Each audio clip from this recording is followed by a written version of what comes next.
ಸನಾತನ ಧರ್ಮ ಇತ್ತೀಚೆಗೆ ತುಂಬ ಚರ್ಚೆಯಲ್ಲಿರುವಂಥ ಸಂಗತಿ ನಮಗೆಲ್ಲ ಗೊತ್ತಿದೆ. ಯಾವ ಪೇಪರ್ ತೆಗೆದ್ರು, ಯಾವ ಟಿವಿಯನ್ನು ಹಾಕಿದ್ರು ಸನಾತನ ಧರ್ಮದ ಬಗ್ಗೆ ಟೀಕೆ ಮತ್ತೆ ಬೇರೆ ಬೇರೆ ರೀತಿಯ ವ್ಯಾಖ್ಯಾನಗಳು ನಡೀತಾನೆ ಇರುತ್ತೆ. ಏನು ಈ ಸನಾತನ ಧರ್ಮ ಅಂದ್ರೆ ಏನು?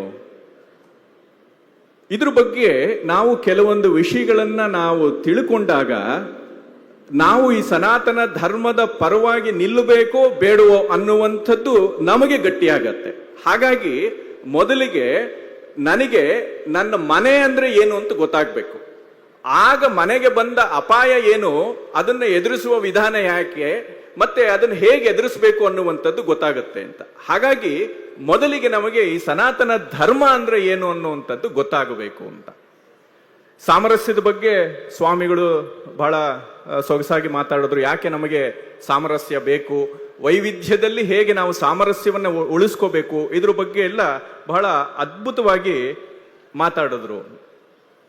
ಹಾಗಿದ್ರೆ ಈ ಸಾಮರಸ್ಯಕ್ಕೆ ಸನಾತನ ಧರ್ಮದ ಕೊಡುಗೆ ಏನು? ಮೊದಲಿಗೆ ಇದರಿಂದನೇ ನಾವು ಶುರು ಮಾಡೋಣ ಅಂತ. ನಾನು ಆರಂಭದಲ್ಲಿ ಹೇಳಿದೆ, ಎಂ ಶೈವ ಸಮುಪಾಸತೆ ಶಿವ ಇತಿ ಬ್ರಹ್ಮೇತಿ ವೇದಾಂತಿನಃ.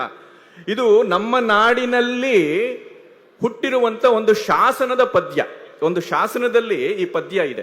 ಏನಿದ್ರ ತಾತ್ಪರ್ಯ ಅಂತ ಹೇಳಿದ್ರೆ, ಬೇರೆಯವರು ಬೇರೆ ಬೇರೆ ಹೆಸರಿನಲ್ಲಿ ಆ ದೇವರನ್ನ ಕರೀತಾರೆ ಅಂತ. ಶೈವರು ಶಿವ ಅಂತ ಕರೀತಾರೆ, ವೇದಾಂತಿಗಳು ಬ್ರಹ್ಮ ಅಂತ ಕರೀತಾರೆ, ಬುದ್ಧ ಅಂತೇಳಿ ಬೌದ್ಧರು ಕರೀತಾರೆ, ಜಿನಾ ಅಂತೇಳಿ ಜೈನರು ಕರೀತಾರೆ, ಕರ್ತ ಅಂತೇಳಿ ನೈಯಾಯಿಕರು ಕರೀತಾರೆ, ಮತ್ತೆ ಕರ್ಮಕ್ಕೆ ಪ್ರಾಧಾನ್ಯವನ್ನು ಕೊಟ್ಟು ಮೀಮಾಂಸಕರು ಕರೀತಾರೆ. ಇಂಥ ಬೇರೆ ಬೇರೆ ಹೆಸರುಗಳಿಂದ ಕರೆಯಲ್ಪಟ್ಟಂತ ಒಂದೇ ಚೈತನ್ಯ ಸ್ವರೂಪಿಯಾದಂತ ಆ ಕೇಶವ, ಆ ವಿಭು ಯಾರಿದ್ದಾನೆ, ಪರಮಾತ್ಮ ಯಾರಿದ್ದಾನೆ, ಅವನು ನನ್ನ ಎಲ್ಲ ವಾಂಛಿತ ಫಲಗಳನ್ನ ಕೊಡಲಿ ಅನ್ನುವಂಥ ಒಂದು ಆಶಯ. ಇದು ಇವತ್ತು ಹುಟ್ಟಿದಂತ ಪದ್ಯ ಅಲ್ಲ. ನೂರಾರು ವರ್ಷಗಳ ಹಿಂದೆ ಕನ್ನಡ ನಾಡಿನಲ್ಲಿ ಸಹಜವಾಗಿ ಹುಟ್ಟಿಕೊಂಡಂತ ಒಂದು ಸಾಮರಸ್ಯದ ಒಂದು ಪದ್ಯ ಇದೆಯಲ್ಲ, ಒಂದು ಸಾಮರಸ್ಯದ ಒಂದು ನೆಲೆ ಇದೆಯಲ್ಲ ಈ ಪದ್ಯದ ಹಿಂದೆ, ಇದು ನಿಜವಾದ ಸನಾತನ ಧರ್ಮದ ವಾರಸಿಕೆ ಅಂತ ಹೇಳಿ. ಹೇಗೆ ಬುದ್ಧನನ್ನೂ ಕೂಡ ವೈದಿಕ ಮಾರ್ಗ ಒಬ್ಬ ಭಗವಂತನ ಸ್ವರೂಪದಲ್ಲಿ ಸ್ವೀಕಾರ ಮಾಡ್ತು ಅನ್ನೋದನ್ನ ಸ್ವಾಮಿಗಳು ಹೇಳಿದ್ರು. ಇವತ್ತು ಚರ್ಚೆ ಸ್ನೇಹಿತರ ಜೊತೆ ಮಾತಾಡಬೇಕಾದ್ರೆ ಆ ವಿಷಯವೂ ಬಂತು. ಬುದ್ಧನನ್ನ ಹೇಗೆ ಭಗವಂತನ ವಿಷ್ಣುವಿನ ಅವತಾರ ಅಂತೇಳಿ ನಮ್ಮ ಸಂಸ್ಕೃತಿ ಸ್ವೀಕಾರ ಮಾಡ್ತು ಅಂತ ಹೇಳಿ. ಇದೇನು ಬಹಳ ವಿಶೇಷ ಅಲ್ಲ.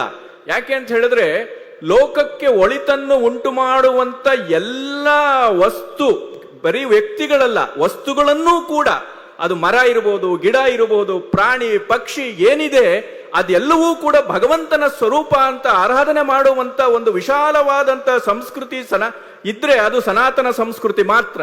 ಹಾಗಾಗಿ ಬುದ್ಧನನ್ನ ವಿಷ್ಣುವಿನ ಅವತಾರ ಅಂತ ಹೇಳಿ ಸ್ವೀಕಾರ ಮಾಡಿದ್ದು ಅಸಹಜ ಏನಲ್ಲ, ಒಪ್ಕೊಳ್ಳದೆ ಇದ್ದಿದ್ರೆ ಅದು ಅಸಹಜ ಆಗ್ತಿತ್ತು ಅಂತ. ಇದು ಸನಾತನ ಧರ್ಮದ ವ್ಯಾಪ್ತಿ. ಹಲವರು ಚಿಂತಕರು ಬರೆದಿದ್ದಾರೆ. ಏನು ಬರೆದಿದ್ದಾರೆ? ಮಾಸ್ತಿ ಅಂತ ಅವರೆಲ್ಲರೂ ಬಹಳ ಅದ್ಭುತವಾಗಿ ಬರೀತಾರೆ. ನಮಗೆ ಬುದ್ಧನನ್ನ ವಿಷ್ಣು ಅಂತ ಒಪ್ಕೊಂಡಿದ್ದಲ್ಲ ಸ್ವಾಮಿ, ನಮಗೆ ಕ್ರಿಸ್ತನನ್ನು, ಮಹಮ್ಮದ್ ಪೈಗಂಬರ್ ಅವರನ್ನು ಕೂಡ ನಮ್ಮ ದೇವತೆಗಳಲ್ಲಿ ಒಬ್ಬರು ಅಂತ ಸ್ವೀಕಾರ ಮಾಡೋದಕ್ಕೆ ನಮ್ಮ ಧರ್ಮ ನಮಗೆ ಅಡ್ಡಿ ಮಾಡೋಲ್ಲ ಅಂತ. ಇದು ಸನಾತನ ಧರ್ಮದ ಒಂದು ವೈಶಾಲ್ಯ ಅಂತ ಹೇಳಿ.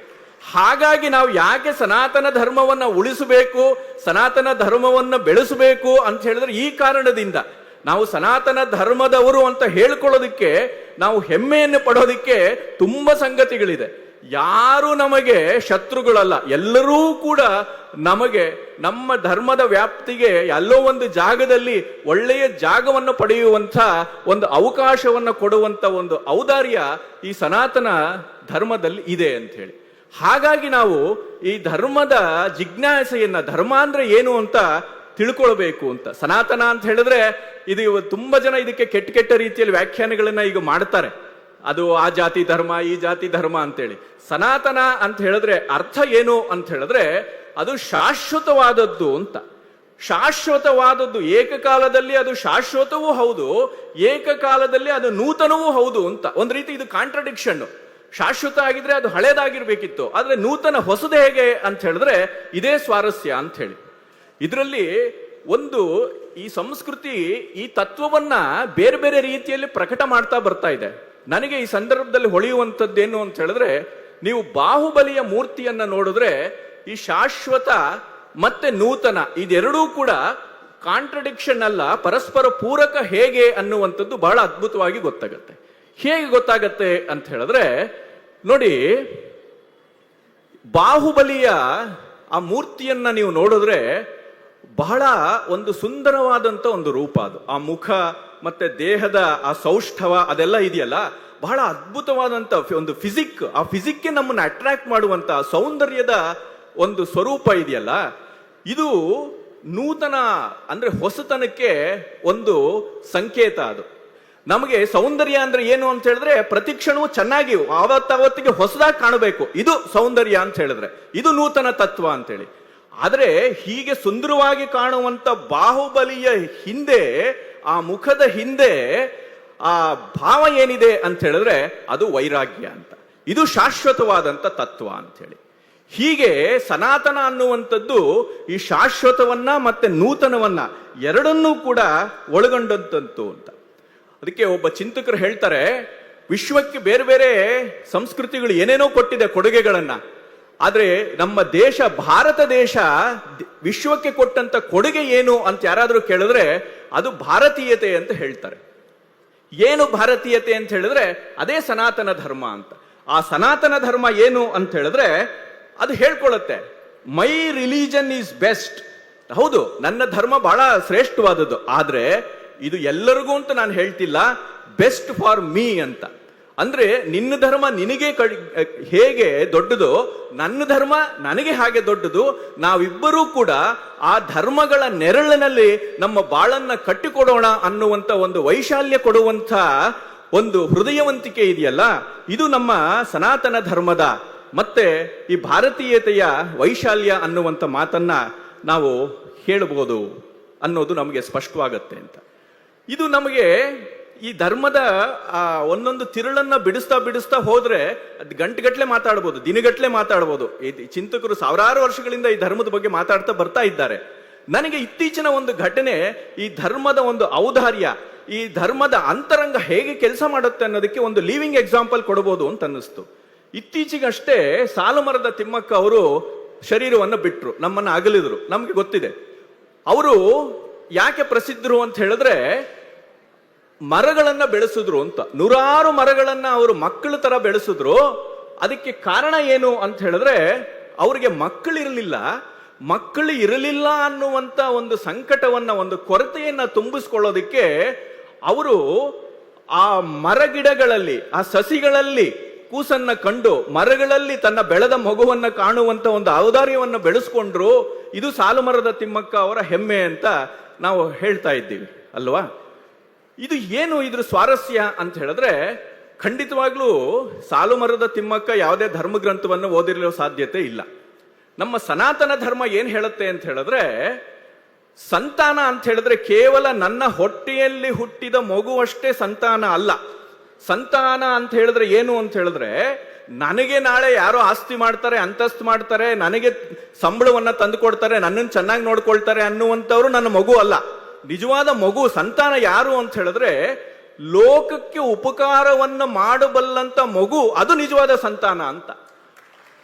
ಹಾಗಾಗಿ ಸನಾತನ ಧರ್ಮ ಈ ಸಂತಾನವನ್ನ ವ್ಯಾಖ್ಯಾನ ಮಾಡುವಂತ ರೀತಿನೇ ಬೇರೆ ಆಯ್ತು. ಹೇಗಾಯ್ತು ಅಂತ ಹೇಳಿದ್ರೆ, ಕೇವಲ ಇನ್ನು ಹೊಟ್ಟೆಯಲ್ಲಿ ಹುಟ್ಟಿದವರು ಅಂತವ್ರು ಅಷ್ಟೇ ಅಲ್ಲಪ್ಪ ಮಕ್ಕಳು ಅಂತ ಹೇಳಿದ್ರೆ ಅದಕ್ಕೆ ಸಪ್ತ ಸಂತಾನ ಅಂತ ಹೇಳಿದ್ರು. ಧರ್ಮಶಾಸ್ತ್ರಗಳು ಹೇಳುತ್ತೆ ಯಾವ್ದಾದು ಅಂತ ಹೇಳಿದ್ರೆ, ತಡಾಗಂ ಧನ ನಿಕ್ಷೇಪೋ ಅಗ್ರಹಾರ ದೇವ ಮಂದಿರಂ ವನಂ ಪ್ರಬಂಧ ಸತ್ರಂ ಚ ಸಂತಾನಂ ಸಪ್ತದೋಚ್ಯತೆ ಅಂತ. ಇದು ಧರ್ಮಶಾಸ್ತ್ರದಲ್ಲಿ ಬರುತ್ತೆ. ಸಪ್ತ ಸಂತಾನಗಳು ಅಂತ ಹೇಳಿ 7 ಸಂಗತಿಗಳನ್ನು ಗುರುತಿಸಿದೆ. ಏನು ಯಾವುದು ಈ 7 ಇದು ಸಂತತಿ ಅಂತ ಹೇಳಿದ್ರೆ, ತಡಾಗಂ ಕೆರೆ ಕಟ್ಟಿಸುವಂಥದ್ದು, ಮತ್ತೆ ಧನ ನಿಕ್ಷೇಪ ಬಡವರಿಗೆ, ಬೇರೆಯವರಿಗೆ ಅಗತ್ಯ ಇರುವಂತವರಿಗೆ ಧನ ಸಹಾಯ ಮಾಡುವಂಥದ್ದು, ಇದು ಸಂತಾನಕ್ಕೆ ಸಮ. ಮತ್ತೆ ಅಗ್ರಹಾರ ಅಂದ್ರೆ ಬಡವರಿಗೆ ಬದುಕೊಳ್ಳೋದಕ್ಕೆ ಊರವನ್ನು ಕಟ್ಟಿಕೊಡುವಂಥದ್ದು, ಅದು ಸಂತಾನಕ್ಕೆ ಸಮಾನ. ಮತ್ತೆ ದೇವಾಲಯ ನಿರ್ಮಾಣ, ಅದು ಕೂಡ ಸಂತಾನಕ್ಕೆ ಸಮ. ಹೇಳುತ್ತಾ ವನಂ ಅಂತ ಅಂದ್ರೆ ತೋಟವನ್ನ, ಮರ ಗಿಡಗಳನ್ನ ನೆಡುವಂಥದ್ದು ಕೂಡ ಸಂತಾನಕ್ಕೆ ಸಮ ಅಂತ. ಆಮೇಲೆ ಗ್ರಂಥ ರಚನೆ, ಪುಸ್ತಕಗಳನ್ನು ಬರೆಯುವಂಥದ್ದು ಕೂಡ ಗ್ರಂಥ ರಚನೆಯೇ, ಅದು ಕೂಡ ಸಂತಾನಕ್ಕೆ ಸಮಾನ. ನಮ್ಗೆ ಅತ್ತಿಮಬ್ಬೆದು ಕತೆ ಗೊತ್ತಿದೆ, ಯಾಕೆ ಪ್ರಸಿದ್ಧಿ ಅಂತ ಹೇಳಿ. ಅಂದ್ರೆ ಪುಸ್ತಕವನ್ನು ಬರೆದು ಪ್ರಪಂಚ ಸಮಾಜ ಚೆನ್ನಾಗಾಗ್ಲಿ ಅಂತ ಪುಸ್ತಕ ಬರೆದ್ರೆ ಅದು ಕೂಡ ಸಂತಾನ ಮಕ್ಕಳಿಗೆ ಸಮಾನ ಅಂತ ಹೇಳಿ. ಆಮೇಲೆ ಧರ್ಮಸತ್ರ ಈ ಅನ್ನದಾನ ಎಲ್ಲ ಮಾಡುವಂಥದ್ದು, ಈ ಸತ್ರಗಳು ಏನು ನಾವು ಇವತ್ತು ನೋಡ್ತಾ ಇದ್ದೀವಿ ಧರ್ಮಸ್ಥಳದಲ್ಲಿ ಅನ್ನದಾನ ಅನ್ನುವಂಥದ್ದು, ಅದು ಕೂಡ ಸಂತಾನಕ್ಕೆ ಸಮ ಅಂತ ಹೇಳಿ. ಅಂದ್ರೆ ಸಾಲು ಮರದ ತಿಮ್ಮಕ್ಕ ಈ ಧರ್ಮಶಾಸ್ತ್ರದ ಈ ಪದ್ಯವನ್ನ, ಈ ಶ್ಲೋಕವನ್ನ ನೋಡಿ ನಾನು ಮರಗಳಲ್ಲಿ ಸಂತಾನವನ್ನ ಕಾಣಬೇಕು, ನನ್ನ ಮಕ್ಕಳನ್ನ ಕಾಣಬೇಕು ಅಂತ ಹೊರಟಿದ್ದಲ್ಲ, ಸಹಜವಾಗಿ ಮಕ್ಕಳನ್ನ ಆ ಗಿಡಗಳಲ್ಲಿ ನೋಡುವಂತ ಒಂದು ಮಾನಸಿಕತೆ ಬಂತಲ್ವಾ. ಇದು ಏನು ಕಾರಣ ಅಂತ ಹೇಳಿದ್ರೆ, ಇದಕ್ಕೇನು ಕಾರಣ ಅಂತ ಹೇಳಿದ್ರೆ, ಸನಾತನ ಧರ್ಮದ ಈ ಭೂಮಿಯಲ್ಲಿ ಸಹಜವಾಗಿ ಇರುವಂತ ಸಮಾಜಕ್ಕೆ ಒಳಿತನ್ನು ಮಾಡಬೇಕು ಅನ್ನುವಂತ ಒಂದು ನೆಲೆ, ಒಂದು ಅಭಿಪ್ರಾಯ, ಒಂದು ಭಾವ ಬುದ್ಧಿ ಇದೆಯಲ್ಲ, ಇದು ಈ ಸನಾತನ ಧರ್ಮದ ವಿಶೇಷತೆ, ಈ ನೆಲದ ವಿಶೇಷತೆ ಅಂತ ಹೇಳಿ. ಇದು ನಮಗೆ ಋಷಿಮುನಿಗಳು ಈ ಸನಾತನ ಧರ್ಮದ ಈ ರೀತಿಯ ವ್ಯಾಪ್ತಿಯನ್ನ ಹಲವಾರು ಧಾರೆಗಳಲ್ಲಿ ಕಟ್ಟಿಕೊಟ್ಟಿದ್ದಾರೆ. ಆದ್ರೆ ಇವತ್ತು ಏನಾಗಿದೆ ಅಂತ ಹೇಳಿದ್ರೆ, ಅದನ್ನ ನಾವು ಬೇರೆ ಬೇರೆ ರೀತಿಯಲ್ಲಿ ನಾವು ಅದನ್ನ ಅಪವ್ಯಾಖ್ಯಾನಕ್ಕೆ ಒಳಪಡಿಸಿ ಅದನ್ನ ನಾವು ಬಹಳ ಅದನ್ನು ವಿರೂಪವನ್ನು ಮಾಡ್ತಾ ಇದ್ದೀವಿ. ಇದರಿಂದ ನಾವು ಹೊರಗಡೆ ಬಂದು ನಿಜವಾದ ಆ ಸನಾತನ ಧರ್ಮದ ಒಂದು ವ್ಯಾಪ್ತಿ ಏನಿದೆ ಅದನ್ನ ನಾವು ಅರ್ಥ ಮಾಡ್ಕೋಬೇಕು ಅಂತ. ಇನ್ನು 2 ಉದಾಹರಣೆಗಳನ್ನ ನಾನು ಕೊಡಬಹುದು. ಈ ಧರ್ಮದ ಈ ರೀತಿ ಸಮಾಜಮುಖಿಯಾಗಿ ಚಿಂತನೆ ಮಾಡುವಂಥದ್ದು, ಅದ್ರ ಜೊತೆಗೆ ತನ್ನನ್ನು ತಾನು ಎತ್ತರಕ್ಕೆ ಏರಿಸಿಕೊಳ್ಳುವಂಥದ್ದು, ತನ್ನನ್ನು ಸುಸಂಸ್ಕೃತನನ್ನಾಗಿ ಮಾಡಿಕೊಳ್ಳುವಂಥದ್ದು, ಸಮಾಜವನ್ನು ಸಂಸ್ಕೃತಮಯವಾಗಿ ಮಾಡುವಂಥದ್ದು, ಇದು ಈ ಸನಾತನ ಧರ್ಮದ ಇನ್ನೊಂದು ವಿಶೇಷತೆ ಅಂತ ಹೇಳಿ. ಇದಕ್ಕೆ 2 ಉದಾಹರಣೆಯನ್ನ ನಾನು ಕೊಡಬಲ್ಲೆ. ನೀವು ಎಷ್ಟೋ ದೇವಸ್ಥಾನಗಳಿಗೆ ಹೋಗಿದ್ದೀರಿ ಅಲ್ವಾ? ಆ ಎಷ್ಟೋ ದೇವಸ್ಥಾನಗಳ ಮಧ್ಯೆ ರಾಮನ ದೇವಸ್ಥಾನ, ಈ ರಾಮನ ದೇವಸ್ಥಾನದ ಬಗ್ಗೆ ನೀವು ಸ್ವಲ್ಪ ಯೋಚನೆಯನ್ನ ಮಾಡಿ.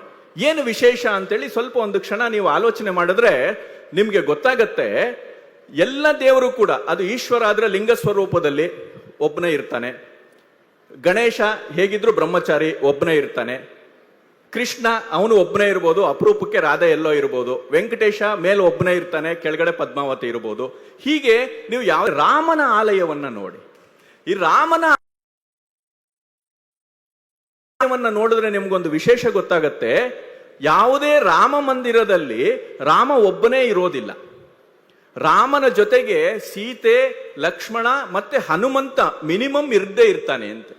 ಇದು ಏನು ಸೂಚಿಸ್ತಾ ಇದೆ ಅಂತ ಹೇಳಿದ್ರೆ, ನಮ್ಮ ಋಷಿ ವಾಲ್ಮೀಕಿಗಳು ಏನ್ ಹೇಳ್ತಾರೆ ಅಂತ ಹೇಳಿದ್ರೆ, ರಾಮನನ್ನ ಧರ್ಮದ ವಿಗ್ರಹ ರೂಪ ಅಂತ ಕರೀತಾರೆ. ಧರ್ಮ ಅಂತ ನಿಮ್ಗೆ ವ್ಯಾಖ್ಯಾನ ಮಾಡುವಂಥದ್ದು ಬಹಳ ಕಷ್ಟ. ಆದ್ರೆ ಈ ಧರ್ಮಕ್ಕೇನಾದ್ರೂ ಒಂದು ಆಕಾರ ಬಂದ್ಬಿಟ್ರೆ ಅದು ರಾಮನ ರೂಪ ತಳ್ಕೊಂಡ್ಬಿಡತ್ತೆ ಅಂತ. ಹಾಗೆ ಅದು ರಾಮ ವಿಗ್ರಹದ ಸ್ವರೂಪ ಅಂತ ಹೇಳಿ, ಹಾಗೆ ಅವನು ಧರ್ಮದ ಪ್ರತಿನಿಧಿ. ಅವನ ಮಂದಿರನ ಯಾಕೆ ಈ ಸಂಸ್ಕೃತಿಗೆ ಕಟ್ತಾ ಇದೆ ಅಂತ ಹೇಳಿದ್ರೆ, ರಾಮ ಅಂತ ಹೇಳಿದ್ರೆ ಅದೊಂದು ಕುಟುಂಬ ಅಂತ ಹೇಳಿ, ಅದೊಂದು ಸಮಾಜ. ನೀವು ರಾಮ ಒಬ್ಬ ಇರೋದೇ ಇಲ್ಲ. ಅಯೋಧ್ಯೆಯಲ್ಲಿ ಆಗಿರುವಂಥದ್ದು ಅದು ಬಾಲರಾಮನ ವಿಗ್ರಹ. ಇಲ್ಲಿ ನೀವು ವಿತಂಡ ಮಾಡಬಹುದು, ಅಲ್ಲೂ ಒಬ್ಬನೇ ಇದ್ದಾನಲ್ವಾ ಅಂತೇಳಿ, ಅದಿನ್ನೂ ಎಳೆ ಮಗು, ರಾಮ ಹುಟ್ಟಿದ ಜಾಗ ಅದು. ಆದ್ರೆ ಬೇರೆ ರಾಮನ ಆಲಯಗಳಲ್ಲಿ ರಾಮ ಒಬ್ಬನೇ ಇರೋದಿಲ್ಲ ಅಂತ. ಅಂದ್ರೆ ಏನು? ಕುಟುಂಬ. ಮೊದಲಿಗೆ ನನ್ನ ಕುಟುಂಬವನ್ನ ನಾನು ಚೆನ್ನಾಗಿ ನೋಡ್ಕೋಬೇಕು ಅನ್ನುವಂತ ಒಂದು ದೊಡ್ಡ ಆದರ್ಶ ರಾಮನ ಜೀವನದಲ್ಲಿ ಇದೆ. ಅದರ ಜೊತೆಗೆ ಅದು ವಿಸ್ತಾರ ಆಗ್ತಾ ಆಗ್ತಾ ಆಗ್ತಾ ಇಡೀ ಜಗತ್ತೇ ನನ್ನ ಮನೆ ಅನ್ನುವಂತ ಭಾವ ಗಟ್ಟಿಯಾಗುವಂಥದ್ದು ಅದು ಕೃಷ್ಣನ ವ್ಯಕ್ತಿತ್ವದಲ್ಲಿದೆ. ನೀವು ಕೃಷ್ಣನ ವ್ಯಕ್ತಿತ್ವವನ್ನ ನೋಡಿದ್ರೆ ಅವನು ಎಲ್ಲೋ ಹುಟ್ಟುತ್ತಾನೆ, ಎಲ್ಲೋ ಬೆಳಿತಾನೆ, ಮತ್ತೆ ಯಾರ್ಯಾರಿಗೋಸ್ಕರನೋ ಯುದ್ಧಗಳನ್ನು ಮಾಡ್ತಾನೆ, ಯಾರ್ಯಾರ ಜೊತೆನೋ ಅವಮಾನಗಳನ್ನು ಪಡ್ತಾನೆ, ಇಡೀ ಸಮಾಜವನ್ನ, ಇಡೀ ಪ್ರಪಂಚವನ್ನೇ ನನ್ನ ಮನೆ ಅಂತ ಭಾವಿಸ್ಕೊಳ್ತಾನೆ ಅಂತ. ಹೀಗೆ ನನ್ನ ಮನೆಯಿಂದ, ನನ್ನದು ವಸುದೈವ ಕುಟುಂಬಕಂ ಅಂತ ಹೇಳಿ ಏನು ಸ್ವಾಮಿಗಳು ಹೇಳಿದ್ರು, ಹಾಗೆ ನನ್ನ ಮನೆ ಇಡೀ ಜಗತ್ತೇ ನನ್ನ ಮನೆಯನ್ನಾಗಿ ಮಾಡಿಕೊಳ್ಳುವಂತ ಒಂದು ವಿಧಾನ ಇದೆಯಲ್ಲ, ಅದು ಒಳಗಡೆಯಿಂದ ಹೊರಗಡೆ ಹೋಗಿ ಇಡೀ ಜಗತ್ತನ್ನೇ ನನ್ನ ಮನೆಯನ್ನಾಗಿ ಮಾಡಿಕೊಳ್ಳುವಂತ ಒಂದು ವೈಶಾಲ್ಯ ಯಾವುದಿದೆ, ಈ ವೈಶಾಲ್ಯವನ್ನೇ ಸನಾತನ ಧರ್ಮ ನಮಗೆ ಹೇಳಿಕೊಡುವಂಥದ್ದು ಅಂತ. ಇದನ್ನು ನಾವು ಅರ್ಥ ಮಾಡ್ಕೋಬೇಕು ಅಂತ. ಹಾಗಾಗಿ ನಮಗೆ ಯಾರನ್ನೋ ನಾವು ನಮ್ಮ ದೇವರಾಗಿ ಸ್ವೀಕಾರ ಮಾಡೋದಕ್ಕೆ ನಮಗೇನು ಕಷ್ಟ ಇಲ್ಲ. ಇಂಥ ಒಂದು ವೈಶಾಲ್ಯ ಈ ಸಂಸ್ಕೃತಿಗೆ ಬಹಳ ವಿಶೇಷವಾಗಿರುವಂಥದ್ದು.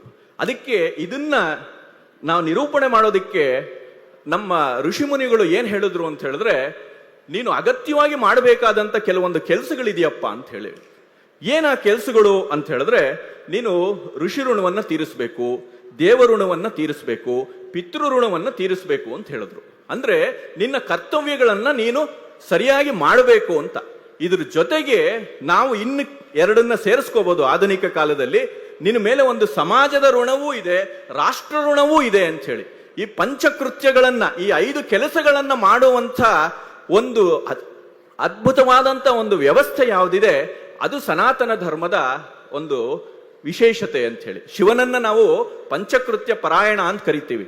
ಶಿವನ ನಟರಾಜನ ಕಲ್ಪನೆ ಇದೆಯಲ್ಲ, ಅದರಲ್ಲಿ ಶಿವ 5 ಕೆಲಸಗಳನ್ನ ಮಾಡ್ತಾನೆ ಅಂತೆ. ಸೃಷ್ಟಿ, ಸ್ಥಿತಿ, ಲಯ, ತಿರೋಧಾನ ಮತ್ತೆ ಅನುಗ್ರಹ ಅನ್ನುವಂತ 5 ಕೆಲಸಗಳನ್ನ ಮಾಡ್ತಾನೆ. ಈ ಇಡೀ ಪ್ರಪಂಚ ಆಗಿರುವಂತದ್ದು ಪಂಚಭೂತಗಳಿಂದ ಅಂತ. ಹಾಗೆ ನಮ್ಮ ಭಾರತೀಯ ಸಂಸ್ಕೃತಿ, ಸನಾತನ ಸಂಸ್ಕೃತಿ ಅನ್ನುವಂಥದ್ದು ಈ 5 ಕರ್ತವ್ಯಗಳು, ಪಿತೃಋಣ, ದೇವಋಣ, ಋಷಿ ಋಣ, ಸಮಾಜ ಋಣ ಮತ್ತೆ ರಾಷ್ಟ್ರ ಋಣ ಅನ್ನುವಂತ ಈ ಪಂಚಕೃತ್ಯಗಳನ್ನ ಪ್ರತಿಪಾದನೆ ಮಾಡುವಂತ ಒಂದು ಸಾಮರಸ್ಯದ ಒಂದು ಸಮಾಜವನ್ನ ನಿರ್ಮಾಣ ಮಾಡಬೇಕು ಅನ್ನುವಂತ ಒಂದು ತುಡಿತ ಇರುವಂತ ಒಂದು ಸಂಸ್ಕೃತಿ ಇದೆಯಲ್ಲ, ಇದು ನಮ್ಮ ಸನಾತನ ಸಂಸ್ಕೃತಿಯ ವಿಶೇಷ ಅಂತ ಹೇಳಿ. ಇನ್ನು ಕೆಲವರು ಇಲ್ಲಿ ಆಕ್ಷೇಪ ಮಾಡ್ತಾರೆ, ಇಲ್ಲಿ ಸನಾತನ ಅಂತ ಹೇಳಿದ್ರೆ ಅದು ವೈದಿಕವಾದಂಥದ್ದು, ಕೇವಲ ಬ್ರಾಹ್ಮಣರು ಮಾತ್ರ ಹೇಳ್ತಾರಲ್ಲ ಅಂತ ಹೇಳಿ. ಬುದ್ಧ ಹೇಳ್ತಾನೆ ಏಸಧಮ್ಮೋ ಸನಾತನ ಅಂತ ಹೇಳಿ ಒಂದು ಮಾತಿದೆ ಬುದ್ಧಂದು. ಬುದ್ಧ ಅಲ್ಲಿ ಧಮ್ಮಪದದಲ್ಲೇ ಬರುವಂತ ಮಾತಿದು. ಧಮ್ಮಪದದಲ್ಲೇ ಒಂದು ಸಂದರ್ಭದಲ್ಲಿ ಮಾತಾಡ್ತಾ ಬುದ್ಧ ಹೇಳ್ತಾನೆ ಏಸಧಮ್ಮೋ ಸನಾತನ. ನಾನು ಇದುವರೆಗೂ ಏನು ಹೇಳಿದ್ದೀನಿ ಇದೆಲ್ಲವೂ ಕೂಡ ಸನಾತನ ಧರ್ಮದ ಒಂದು ವ್ಯಾಖ್ಯಾನ ಅಂತ ಹೇಳ್ತಾನೆ. ಅಂದ್ರೆ ಬುದ್ಧ ಸನಾತನ ಧರ್ಮ ಅನ್ನುವಂಥದ್ದನ್ನ ಹಲವು ಸಾರಿ ಅವನು ಪ್ರತಿಪಾದನೆಯನ್ನ ಮಾಡ್ತಾನೆ. ಸನಾತನ ಧರ್ಮ ಅಂದ್ರೆ ಏನು ಏನು ಅಂತ ಹೇಳಿ. ಹಾಗಾಗಿ ಸನಾತನ ಧರ್ಮ ಅಂತ ಹೇಳಿದ್ರೆ ಯಾವುದೋ ಒಂದು ಜಾತಿಗೆ, ಒಂದು ಪಂಗಡಕ್ಕೆ, ಒಂದು ಪುಸ್ತಕಕ್ಕೆ ಸೀಮಿತವಾಗಿರುವಂಥದ್ದಲ್ಲ. ಅದು ವೈಶ್ವಿಕವಾದಂತ, ಯೂನಿವರ್ಸಲ್ ಆದಂತ ಒಂದು ಜೀವನ ವಿಧಾನ ಅಂತ ಹೇಳಿ. ಇದನ್ನ ನಾವು ಅರ್ಥ ಮಾಡಿಕೊಂಡ್ರೆ ಆಗ ನಮಗೆ ಇದು ಬಹಳ ವಿಶೇಷವಾಗಿ ನಾವು ಯಾಕೆ ಈ ಸಂಸ್ಕೃತಿಯನ್ನ, ಈ ಧರ್ಮವನ್ನ ಉಳಿಸುವಂತ ಕೆಲಸವನ್ನ ನಾವು ಮಾಡಬೇಕು ಅನ್ನುವಂಥದ್ದು ನಮಗೆ ಗೊತ್ತಾಗತ್ತೆ.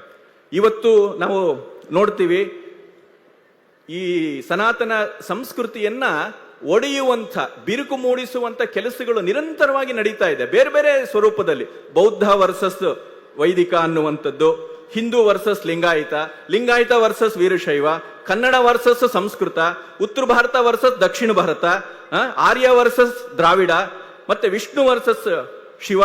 ಇನ್ನೂ ಮುಂದಕ್ಕೆ ಹೋಗ್ತಾರೆ ದೈವ ವರ್ಸಸ್ ದೇವ ಅಂತ ಹೇಳಿ, ದೈವಗಳು ವರ್ಸಸ್ ದೇವತೆಗಳು, ಇವ್ರನ್ನಿಬ್ಬರನ್ನು ನಿಲ್ಲಿಸ್ಬಿಡೋದು ಅಂತ ಹೇಳಿ. ಹೀಗೆ ವಿಚಿತ್ರವಾದಂತ ವ್ಯಾಖ್ಯಾನಗಳನ್ನ ಮಾಡ್ತಾ ಈ ಸನಾತನ ಧರ್ಮವನ್ನ ಒಡೆಯುವಂತ ಕೆಲಸವನ್ನ ಮಾಡ್ತಾ ಇದ್ದಾರೆ. ಹಾಗಾಗಿ ನಾವು ಇದನ್ನ ಚೆನ್ನಾಗಿ ಅರ್ಥ ಮಾಡಿಕೊಳ್ಳದೆ ಇದ್ರೆ ನಾವು ಈ ಟ್ರ್ಯಾಪ್ಗೆ ನಾವು ಸುಲಭಕ್ಕೆ ಬಿದ್ದು ಬಿಡ್ತೀವಿ ಅಂತೇಳಿ. ಹಾಗಾಗಿ ನಾವು ಇದನ್ನ ಬಹಳ ಚೆನ್ನಾಗಿ ನಾವು ಅರ್ಥ ಮಾಡ್ಕೋಬೇಕು ಅಂತ. 10ನೇ ಶತಮಾನದ ಅಭಿನವಗುಪ್ತರು, ನಾವು ನಾಟ್ಯಶಾಸ್ತ್ರ ಅನ್ನುವಂಥ ಕೃತಿಯನ್ನು ಕೇಳಿದ್ದೀವಿ. ಇವತ್ತು ನಾಟ್ಯಶಾಸ್ತ್ರ ಲೋಕಪ್ರಸಿದ್ಧವಾದಂಥ ಕೃತಿ. ಆ ಲೋಕಪ್ರಸಿದ್ಧಿ ಅದಕ್ಕೆ ಬರಬೇಕು ಅಂತಿದ್ರೆ ಅದಕ್ಕೆ ವ್ಯಾಖ್ಯಾನವನ್ನು ಬರೆದ್ರು ಅಭಿನವಗುಪ್ತರು. ಅಭಿನವಗುಪ್ತರು 10ನೇ ಶತಮಾನದಲ್ಲಿ ಇದ್ದಂಥವ್ರು, ಕಾಶ್ಮೀರದಲ್ಲಿ ಸಾಕ್ಷಾತ್ ಶಿವನ ಅವತಾರ ಅಂತ ಹೇಳಿ ಅವರು ಪ್ರಸಿದ್ಧಿಯನ್ನ ಪಡೆದಂಥವ್ರು. ಈಗಲೂ ಕೂಡ ಅವರು ವಂಶಸ್ಥರು ಇದ್ದಾರೆ ಅಂತ ಹೇಳಿ ಕೆಲವರು ಹೇಳ್ಕೊಳ್ಳುವಂತ ಒಂದು ಅದ್ಭುತವಾದಂಥ ಕೆಲಸವನ್ನ ಮಾಡಿದಂಥವ್ರು ಅಭಿನವಗುಪ್ತರು. ಅವರು 10ನೇ ಶತಮಾನ, 1000 ವರ್ಷಗಳ ಹಿಂದೆ ಬರೀತಾರೆ, ನೀವು ಏನೆಲ್ಲ ಹೇಳ್ತಾ ಇದ್ದೀರಿ, ಈ ಶೈವರು, ವೈಷ್ಣವರು, ಆಗಮಗಳು, ವೇದಾಂತ, ಈ ಬೌದ್ಧ, ಇವರೆಲ್ಲರೂ ಕೂಡ ಒಂದೇ ಚೈತನ್ಯವನ್ನ ಬೇರೆ ಬೇರೆ ಹೆಸರಿನಿಂದ ಹೇಳ್ತಾ ಇದ್ದಾರೆ. ಆದ್ರೆ ನಾವು ಸಾಮಾನ್ಯ ಜನ ಅದನ್ನ ತಪ್ಪಾಗಿ ತಿಳ್ಕೊಳ್ತಾ ಇದ್ದೀವಿ, ಇದೆಲ್ಲವೂ ಕೂಡ ಬೇರೆ ಬೇರೆ ಅಂತೇಳಿ. ಈ ರೀತಿ ಬೇರೆ ಬೇರೆ ತಿಳ್ಕೊಳ್ಳೋದಕ್ಕೆ ಕಾರಣ ಏನು ಅಂತ ಹೇಳಿದ್ರೆ ಅವರು ಬಹಳ ಅದ್ಭುತವಾದಂತ ಒಂದು ಮಾತನ್ನ ಹೇಳ್ತಾರೆ. 10ನೇ ಶತಮಾನದ ಮಾತಿದು. ವಿವರಣಕಾರೈಹಿ ದುರಭಿಮಾನ ನಿವೇಶೇನ ಪ್ರತಾರಿತೋ ಜನಃ. ಇದನ್ನು ವ್ಯಾಖ್ಯಾನ ಮಾಡ್ತಾರಲ್ವಾ ಕೆಲವರು ಜನ, ಟಿವಿಗಳಲ್ಲಿ ಬಂದು ಹೇಳ್ತಾರಲ್ವಾ, ಈ ಕಾಲದಲ್ಲಿ ಸೋಷಿಯಲ್ ಮೀಡಿಯಾದಲ್ಲಿ ಬಂದು ಹೇಳ್ತಾರಲ್ವಾ, ಅವರು ದುರಭಿಮಾನದಿಂದ ಕೆಟ್ಟದಾಗಬೇಕು ಅನ್ನೋ ಕಾರಣದಕ್ಕೆ ಜನಕ್ಕೆ ಅವರು ತಪ್ಪು ಮಾಹಿತಿಯನ್ನು ಕೊಡ್ತಾ ಇದ್ದಾರೆ. ತಪ್ಪಾದ ರೀತಿಯಲ್ಲಿ ಇದನ್ನು ವ್ಯಾಖ್ಯಾನವನ್ನು ಮಾಡ್ತಾ ಇದ್ದಾರೆ. ನಾವು ಇದರ ಸುಳಿಯಲ್ಲಿ ಬೀಳಬಾರದು. ಚೈತನ್ಯ ಇರುವಂತದ್ದು ಒಂದೇ. ಹೇಗೆ ಒಂದೇ ನೀರನ್ನ ಪಾನಿ ಅಂತ ಕರೀತಾರೆ, ನೀರು ಅಂತ ಕರೀತಾರೆ, ತಣ್ಣಿ ಅಂತ ಕರೀತಾರೆ, ವಾಟರ್ ಅಂತ ಕರೀತಾರೋ ಹಾಗೆ ಆ ಚೈತನ್ಯವನ್ನ ಬೇರೆ ಬೇರೆ ಹೆಸರಿನಿಂದ ಕರೀತಾ ಇದ್ದಾರೆ ಹೊರತು ಚೈತನ್ಯ ಅನ್ನುವಂಥದ್ದು ಒಂದಲ್ಲದೆ ಎರಡಿಲ್ಲ.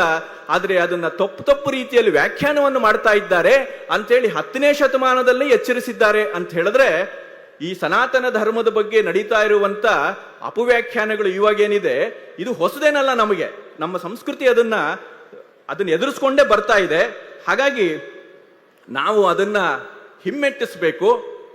ವೇದಗಳೇ ಹೇಳುತ್ತೆ, ಏನ್ ಹೇಳುತ್ತೆ ಅಂತ ಹೇಳಿದ್ರೆ, ಆನೋ ಭದ್ರ ಕೃತವೋ ಎಂತು ವಿಶ್ವತಃ ಅಂತೇಳಿ. ಒಳ್ಳೆ ವಿಷಯಗಳು ಎಲ್ಲಿಂದ ಬಂದರೂ ಕೂಡ ನಾವು ಸ್ವೀಕಾರ ಮಾಡ್ತೀವಿ, ಸ್ವೀಕಾರ ಮಾಡೋದಕ್ಕೆ ನಾವು ಸಿದ್ಧ ಇದ್ದೀವಿ ಅಂತೇಳಿ. ಹಾಗಾಗಿ ಇನ್ನೊಂದು ಯಾವುದೋ ಹೊಸ ಪಂಥ ಬಂತು, ಹೊಸ ಮತ ಬಂತು ಅನ್ನುವಂಥದ್ದು ಸನಾತನ ಧರ್ಮಕ್ಕೆ ಏನು ಹೆದರಿಕೆ ಇಲ್ಲ, ಬೇರೆಯವ್ರಿಗೆ ಅದು ಹೆದರಿಕೆ. ಯಾಕೆ ಅಂತ ಹೇಳಿದ್ರೆ ಇಲ್ಲಿ ಎಲ್ಲದಕ್ಕೂ ಕೂಡ ಸ್ಥಾನ ಇದೆ, ಅಷ್ಟು ವೈಶಾಲ್ಯ ಇದೆ ಅನ್ನುವಂಥದ್ದು ನಮಗೆ ಅದು ಬಹಳ ಸ್ಪಷ್ಟವಾಗಿ ಗೊತ್ತಾಗತ್ತೆ ಅಂತೇಳಿ. ಸರ್ವದೇವ ನಮಸ್ಕಾರ ಕೇಶವಂ ಪ್ರತಿಗಚ್ಚತಿ. ನೀವು ಯಾವುದೇ ಹೆಸರಿನಿಂದ ಮಾಡಿ ಒಂದೇ ಚೈತನ್ಯಕ್ಕೆ ಹೋಗುತ್ತೆ ಅಂತ. ಚೈತನ್ಯ ಒಂದಲ್ಲದೆ ಎರಡಿಲ್ಲ ಅನ್ನುವಂಥದ್ದು ಇದೆಯಲ್ಲ, ಇದನ್ನ ಸಾರಿ ಹೇಳಿದಂತ ಒಂದು ಧರ್ಮ ಅಂತಿದ್ರೆ ಅದು ಸನಾತನ ಧರ್ಮ ಅಂತೇಳಿ. ಹಾಗಿದ್ರೆ ಇದಕ್ಕೆ ಯಾಕೆ ಈ ರೀತಿಯ ಒಂದು ತೊಂದರೆ ಬರುತ್ತೆ ಅಂತ ಹೇಳಿದ್ರೆ, ಅದಕ್ಕೊಬ್ಬ ಚಿಂತಕ ಹೇಳ್ತಾನೆ, ಇದು ಏನು ಅಂತ ಹೇಳಿದ್ರೆ ನನ್ನದೇ ಸತ್ಯ, ನಾನು ಹೇಳಿದ್ದೇ ಸತ್ಯ, ನನ್ನದೇ ಶ್ರೇಷ್ಠ ಅನ್ನುವಂತ ದುರಭಿಮಾನ ಇದೆಯಲ್ಲ, ಇದು ನಮ್ಮ ಸಂಕುಚಿತ ಪ್ರವೃತ್ತಿಗೆ ಕಾರಣವಾಗ್ತಾ ಇದೆ ಅಂತ. ಅದಕ್ಕೆ ಒಂದು ಒಳ್ಳೆ ಮಾತು ಹೇಳ್ತಾನೆ. ಡೆವಿಲ್ ಅಂದ್ರೆ ಏನು ಅಂತ. ನಾವು ಯಾರನ್ನಾದ್ರೂ ಟೀಕೆ ಮಾಡಬೇಕು, ಬೇರೆ ಒಂದು ದೇವರನ್ನ ಹಳಿಬೇಕು, ಬೇರೆ ಒಂದು ಸಂಸ್ಕೃತಿಯ ಒಂದು ಧರ್ಮದ ಒಂದು ದೇವತೆಯನ್ನ ಹಳಿಬೇಕು, ಅದನ್ನ ನಿಂದಿಸಬೇಕು ಅಂತ ಹೋದ್ರೆ ಅದನ್ನ ಡೆವಿಲ್ ಅಂತ, ರಾಕ್ಷಸ ಅಂತನೋ ಬೇರೆ ಬೇರೆ ಹೆಸರಿನಲ್ಲಿ ಕರಿತೀವಿ. ಇದು ಯಾಕೆ ಕಾರಣ ಆಗತ್ತೆ ಅಂತ ಹೇಳಿದ್ರೆ, ಆ ಚಿಂತಕ ಒಂದು ಅದ್ಭುತವಾದ ಮಾತನ್ನು ಹೇಳ್ತಾನೆ. ವಾಟ್ ಈಸ್ ಡೆವಿಲ್ ಅಂತ ಹೇಳಿದ್ರೆ ಅದರ್ ಮ್ಯಾನ್ಸ್ ಗಾಡ್ ಅಂತ. ನನ್ನದಲ್ಲದ ದೇವರು, ನನ್ನ ಧರ್ಮಕ್ಕೆ ಸೇರಿದ ದೇವರು ಇದ್ದಾನಲ್ಲ, ಅವನನ್ನ ನಾವು ಸುಲಭಕ್ಕೆ ರಾಕ್ಷಸ ಅಂತನೋ ಸೈತಾನ ಅಂತನೋ ಏನೋ ಒಂದು ಹೆಸರಿನಲ್ಲಿ ಹೇಳ್ಬಿಡ್ತೀವಿ ಅಂತ. ಹಾಗಲ್ಲ ಅಂತ. ಸನಾತನ ಧರ್ಮದಲ್ಲಿ ಆ ರೀತಿಯ ಒಂದು ಸೈತಾನನ ಕಲ್ಪನೆಗೆ ಅವಕಾಶ ಇಲ್ಲ. ಎಲ್ಲವೂ ಕೂಡ ಇಲ್ಲಿ ಭಾಗವತದಲ್ಲಿ ಬರುತ್ತೆ. 24 ಜನಗಳನ್ನ ಗುರುಗಳು ಅಂತ ಸ್ವೀಕಾರ ಮಾಡುವಂಥದ್ದು. ಅದರಲ್ಲಿ ಪಕ್ಷಿ ಬರುತ್ತೆ, ಬಾಣ ಬರುತ್ತೆ, ಬಿಲ್ಲು ಬರುತ್ತೆ, ಎಂತೆಂಥದ್ದು ಬರುತ್ತೆ, ಮಣ್ಣು, ನದಿ, ಪ್ರತಿಯೊಂದು ನಮಗೆ ಗುರು ಆಗುವಂಥ ಒಂದು ಸ್ಥಾನವನ್ನ ಈ ಸನಾತನ ಸಂಸ್ಕೃತಿ ಧರ್ಮ ಕೊಟ್ಟಿದೆ ಅಂತೇಳಿ. ಅಷ್ಟು ವೈಶಾಲ್ಯ ಇರುವಂತ ಈ ಸನಾತನ ಧರ್ಮದ ಒಂದು ಹೆಚ್ಚುಗಾರಿಕೆ ಇದೆಯಲ್ಲ, ಇದನ್ನ ನಾವು ತಿಳ್ಕೊಳ್ಳದೆ ಹೋದರೆ ಈ ಧರ್ಮದ ಒಂದು ಕ್ಷೀಣ ದಶೆಯನ್ನ ನಾವೇ ನೋಡಬೇಕಾಗತ್ತೆ ಅಂತ. ಹಾಗಾಗಿ ಈ ಧರ್ಮದ ಸೂಕ್ಷ್ಮತೆ ಏನಿದೆ, ಇದರ ವೈಶಾಲ್ಯ ಏನು ಅನ್ನೋದನ್ನ ನಾವು ಅರ್ಥ ಮಾಡ್ಕೋಬೇಕು ಅಂತ. ಒಂದಂತೂ ನಿಜ, ನಾನು ಫಿಲಾಸಫಿಯ ಸ್ಟೂಡೆಂಟ್. ನಾನು 35 ವರ್ಷಗಳಿಂದ ಫಿಲಾಸಫಿಯನ್ನ ನಾನು ಅಧ್ಯಯನ ಮಾಡ್ತಿರುವಂಥದ್ದು. ಜಗತ್ತಿನ ಬೇರೆ ಬೇರೆ ಫಿಲಾಸಫಿಗಳನ್ನೆಲ್ಲ ನಾನು ಅಧ್ಯಯನ ಮಾಡ್ತಾ ಇರುವಂಥದ್ದು. ನಮ್ಮ ಸಂಸ್ಕೃತಿಯಲ್ಲಿ ಜೀವನವನ್ನ ಪರಿಪೂರ್ಣವಾಗಿ ಕಟ್ಟಿಕೊಟ್ಟಷ್ಟು ಬೇರೆ ಸಂಸ್ಕೃತಿಗಳಲ್ಲಿ ಕಟ್ಟಿಕೊಟ್ಟಿಲ್ಲ ಅನ್ನುವಂಥದ್ದು ನಿರ್ವಿವಾದ. ಅದರಲ್ಲಿ ಏನು ಅನುಮಾನವೇ ಬೇಡ. ಬೇರೆ ಬೇರೆಯವರು ಬೇರೆ ಬೇರೆ ಒಂದು ಗ್ರೀಕರು ಯಾವುದೋ ಒಂದು ಆಯಾಮಕ್ಕೆ ವಿಶೇಷವಾದಂತ ಒಂದು ಒತ್ತು ಕೊಟ್ಟಿದ್ದಾರೆ, ಚೀನಾ ದೇಶದವರು ಇನ್ನೊಂದು ಆಯಾಮಕ್ಕೆ ಯಾವುದೋ ಒತ್ತು ಕೊಟ್ಟಿದ್ದಾರೆ, ಈಜಿಪ್ಟಿನವರು ಇನ್ನೊಂದು ಯಾವುದೋ ಒಂದು ಆಯಾಮಕ್ಕೆ ಒತ್ತು ಕೊಟ್ಟಿದ್ದಾರೆ. ಅದೆಲ್ಲ ಹೌದು. ಆದರೆ ಜೀವನದಲ್ಲಿ ಒಂದು ಸಮಗ್ರತೆ ಅಂತಿದೆ. ಆ ಸಮಗ್ರತೆ, ಪರಿಪೂರ್ಣ ದೃಷ್ಟಿಯನ್ನ ಕೊಟ್ಟಂತ ಸಂಸ್ಕೃತಿ ಅಂತ ಹೇಳಿದ್ರೆ ಅದು ಸನಾತನ ಸಂಸ್ಕೃತಿ, ಭಾರತೀಯ ಸಂಸ್ಕೃತಿ ಅನ್ನುವಂಥದ್ದನ್ನ ನಾವು ಮರಿಬಾರದು ಅಂತ ಹೇಳಿ. ನಮ್ಮ ಪುರುಷಾರ್ಥಗಳ ಕಲ್ಪನೆ ಇದೆಯಲ್ಲ, ಬಹಳ ಅದ್ಭುತವಾದಂತ ಒಂದು ಕಲ್ಪನೆ. ಅದು ಜೀವನಕ್ಕೆ ಏನೆಲ್ಲ ಬೇಕು ಅದು ಎಲ್ಲವನ್ನೂ ಕೊಡುತ್ತೆ ಅಂತ. ನೀನು ಯಾವುದನ್ನು ನೀನು ಆಸೆ ಪಡ್ಬೋದು, ಆದ್ರೆ ನಿನ್ನ ಆಸೆ ತೀರಿಸ್ಕೊಳ್ಳೋದಕ್ಕೆ ಒಂದು ಧರ್ಮದ ಚೌಕಟ್ಟು ಇರಲಿ ಅಂತ ಹೇಳಿ. ಒಂದೇ ಒಂದು ಉದಾಹರಣೆ ಕೊಟ್ಟು ನನ್ನ ಮಾತನ್ನು ನಾನು ಮುಗಿಸ್ಬಿಡ್ತೀನಿ. ಈ ಪುರುಷಾರ್ಥದ ಕಲ್ಪನೆ ಜೀವನದ ಸಮಗ್ರತೆಯನ್ನು ಹೇಗೆ ಕಟ್ಟಿಕೊಡುತ್ತೆ ಅಂತ. ನಮಗೆ ಎಲ್ಲರಿಗೂ ಕೂಡ, ಮನುಷ್ಯನಿಗೆ ಸಹಜವಾಗಿರುವಂತ ಒಂದು ಪ್ರವೃತ್ತಿ ಅಂತ ಹೇಳಿದ್ರೆ ಕಾಮ ಅಂತ ಹೇಳಿದ್ರೆ ಕೇವಲ ಹೆಣ್ಣು ಗಂಡು ಒಲವು ಅಷ್ಟೇ ಅಲ್ಲ. ಕಾಮ ಅಂತ ಹೇಳಿದ್ರೆ ಬಯಕೆ, ಎನಿ ಡಿಸೈರ್, ದಟ್ ಈಸ್ ಕಾಮ ಅಷ್ಟೇ. ಇದು ಕಾಮ ಇರುವಂಥದ್ದು ತಪ್ಪಲ್ಲ. ಆದ್ರೆ ಕಾಮವನ್ನ ಪೂರೈಸಿಕೊಳ್ಳೋದಕ್ಕೆ ಒಂದು ವ್ಯವಸ್ಥಿತವಾದಂತ ಒಂದು ದಾರಿ ಬೇಕು, ಧರ್ಮದ ದಾರಿ ಬೇಕು ಅನ್ನುವಂಥದ್ದು ಒಂದು ವಿವೇಕ. ಅದಕ್ಕೆ ಈ ಪುರುಷಾರ್ಥದ ಕಲ್ಪನೆ, ಸನಾತನ ಸಂಸ್ಕೃತಿ ಈ ಕಾಮವನ್ನ ಹ್ಯಾಂಡಲ್ ಮಾಡಿರುವಂತ ಕ್ರಮ ಇದೆಯಲ್ಲ, ಎಷ್ಟು ಅದ್ಭುತವಾಗಿದೆ ಅಂತ ಹೇಳಿದ್ರೆ ನೋಡಿ. ಪುರುಷಾರ್ಥ ಅಂದ್ರೆ ಏನು? ಧರ್ಮ, ಅರ್ಥ, ಕಾಮ ಮತ್ತೆ ಮೋಕ್ಷ, ಈ 4 ಸೇರಿಸಿ ಪುರುಷಾರ್ಥ ಅಂತ ಹೇಳೋದು. ಇದರಲ್ಲಿ ಕಾಮ ಇದೆ. ಅಂದ್ರೆ ಪುರುಷಾರ್ಥ ಅಂತ ಹೇಳಿದ್ರೆ ಅದು ಮಹಿಳೆಯರಿಗೆ ಹೇಳಿಲ್ಲ, ಬರೀ ಗಂಡಸರಿಗೆ ಪುರುಷರಿಗೆ ಹೇಳಿರೋದು ಅಂತ ಅರ್ಥ ಅಲ್ಲ. ಪುರುಷ ಅಂತ ಹೇಳಿದ್ರೆ ಮಾನವ ಕುಲ ಅಂತ ಅರ್ಥ. ಎಲ್ಲರೂ ಬಯಸುವಂತ ಏನು ಇದೆ 4 ಬದುಕಿಗೆ ಬೇಕಾದಂತ ಅಗತ್ಯ ವಸ್ತು ತತ್ವಗಳು, ಅದನ್ನ ಈ ಪುರುಷಾರ್ಥ ಹೇಳುತ್ತೆ. ಬೈಕೆ ನಮ್ಗೆಲ್ಲರಿಗೂ ಕಾಮ ಇದೆ, ಆ ಕಾಮನ ತೀರಿಸ್ಕೊಳ್ಳೋದಕ್ಕೆ ಒಂದು ದಾರಿ ಅಂತಿದೆ, ಅರ್ಥ ಅದೇ. ಆಮೇಲೆ ಇದು ಹೇಗೆ ನಡೆಸಬೇಕು, ಇದನ್ನ ಹೇಗೆ ನಾವು ದಕ್ಕಿಸ್ಕೋಬೇಕು ಅನ್ನೋದಕ್ಕೆ ಒಂದು ವ್ಯವಸ್ಥೆ ಬೇಕು, ಅದು ಧರ್ಮ ಅಂತ ಆಗತ್ತೆ. ಇದನ್ನೆಲ್ಲ ಮೀರಿ ಇನ್ನೊಂದು ಯಾವುದೋ ಒಂದು ತತ್ವ ಇದೆ, ಅದು ಮೋಕ್ಷ ಅಂತ ಅನ್ನಿಸ್ಕೊಳ್ಳುತ್ತೆ. ಇದು ಪುರುಷಾರ್ಥದ ಒಂದು ಸ್ಥೂಲವಾದಂತ, ಒಂದು ಸಂಕ್ಷಿಪ್ತವಾದಂತ ಒಂದು ವಿವರಣೆ. ಇಲ್ಲೂ ಕಾಮ ಇದೆ ಅಂದ್ರೆ ಮನುಷ್ಯರಿಗೆ ಎಲ್ಲರಿಗೂ ಕೂಡ ಬೈಕೆ ಅನ್ನುವಂಥದ್ದು ಇದ್ದೇ ಇದೆ, ನಮಗಲ್ಲ, ಭಗವಂತನಿಗೆ ಕಾಮ ಇದೆ ಅಂತ ಹೇಳುತ್ತೆ ಉಪನಿಷತ್. ಹೇಳುತ್ತೆ ಸೋ ಕಾಮಯತ, ಭಗವಂತನಿಗೆ ಕಾಮನೆ ಬಂತಂತೆ. ಏನು ಅಂತ ಹೇಳಿದ್ರೆ ನಾನು ಸೃಷ್ಟಿ ಮಾಡಬೇಕು ಅನ್ನುವಂತ ಒಂದು ಆಸೆ ಬಂತಂತೆ, ಆವಾಗ ಇಡೀ ಸೃಷ್ಟಿಯನ್ನು ಮಾಡದ ಅಂತ ಹೇಳಿ. ಹಾಗೆ ಭಗವಂತನಿಗೆ ಒಂದು ಆಸೆ ಇದೆ ಅಂತ ಹೇಳಿದ್ರೆ ಅವನ ಸೃಷ್ಟಿಯ ರೂಪಗಳಾದಂತ ನಮಗೆ ಬೈಕೆ ಇಲ್ಲದೆ ಇರುತ್ತಾ? ಹಾಗಾಗಿ ಅದು ಪುರುಷಾರ್ಥದಲ್ಲಿ ಆ ಬೈಕೆಗಳಿಗೆ ಒಂದು ಒಳ್ಳೆಯ ಸ್ಥಾನವನ್ನು ಕೊಟ್ರು. ಆದ್ರೆ ನಮ್ಮಲ್ಲಿ ಅರಿಷಡ್ವರ್ಗಗಳು ಅಂತ ಇನ್ನೊಂದಿದೆ. ಅರಿಷಡ್ವರ್ಗ ಅಂತ ಹೇಳಿದ್ರೆ ವೈರಿಗಳು, ನಮ್ಮನ್ನ ಸೋಲಿಸುವಂಥದ್ದು, ನಮ್ಮ ಜೀವನವನ್ನ ನಾಶ ಮಾಡುವಂಥದ್ದು ಕಾಮ. ಅದರಲ್ಲಿ ಮೊದಲನೇದೇ ಹೇಳಿದ್ರು ಅಂತ. ಈ ಕಾಮ ಅನ್ನುವಂಥದ್ದು ಅರಿಷಡ್ವರ್ಗ, ನಮಗ ವೈರಿಗಳ ಸ್ಥಾನದಲ್ಲೂ ಇದೆ, ನಮ್ಮ ಮಿತ್ರನ ಸ್ಥಾನದಲ್ಲೂ ಇದೆ ಅಂತ ಹೇಳಿ. ಎರಡೂ ಇದೆ, ಒಂದೇ ಕಾಮ. ಈ ಕಡೆ ಎ ಟೀಮ್ ಅಲ್ಲೂ ಇದೆ, ಬಿ ಟೀಮ್ ಅಲ್ಲೂ ಇದೆ. ಎ ಟೀಮ್ ಅಂತ ಹೇಳಿದ್ರೆ ನಮ್ಮ ಜೀವನ ಉದ್ಧಾರ ಮಾಡೋದಕ್ಕೆ ಒಂದಿದೆ, ನಮ್ಮ ಜೀವನ ನಾಶ ಮಾಡೋದಕ್ಕೂ ಇದೆ ಅಂತ ಹೇಳಿ. ಆಯ್ಕೆ ನಮ್ಮದು ಅಂತ ಹೇಳಿ, ಆಯ್ಕೆ ನಮಗೆ ಬಿಟ್ಟು ಬಿಟ್ಟದವ್ರು. ಒಂದೇ ಕಾಮ ಇರುವಂತದ್ದು, ಅದು ಜೀವನವನ್ನು ಉದ್ಧಾರನೂ ಮಾಡಬಹುದು, ಜೀವನವನ್ನು ನಾಶನೂ ಮಾಡಬಹುದು ಅಂತ ಹೇಳಿ. ಇದು ಸನಾತನ ಧರ್ಮದ ಒಂದು ವೈಶಾಲ್ಯ ಅಂತ ಹೇಳಿ. ಒಂದೇ ತತ್ವ ಏಕಕಾಲದಲ್ಲಿ ನಮ್ಮನ್ನು ಉದ್ಧಾರ ಮಾಡೋದಕ್ಕೂ ಬರುತ್ತೆ, ನಮ್ಮನ್ನ ನಾಶ ಮಾಡೋದಕ್ಕೂ ಬರುತ್ತೆ ಅಂತ ಹೇಳಿ. ಈ ರೀತಿ ಒಂದು ಧರ್ಮವನ್ನ ಬಹಳ ಅದ್ಭುತವಾದಂತ ರೀತಿಯಲ್ಲಿ ನಿರೂಪಣೆ ಮಾಡಿದಂತ ಒಂದು ಸಂಸ್ಕೃತಿ ಅಂತಿದ್ರೆ ಅದು ಭಾರತೀಯ ಸನಾತನ ಸಂಸ್ಕೃತಿ.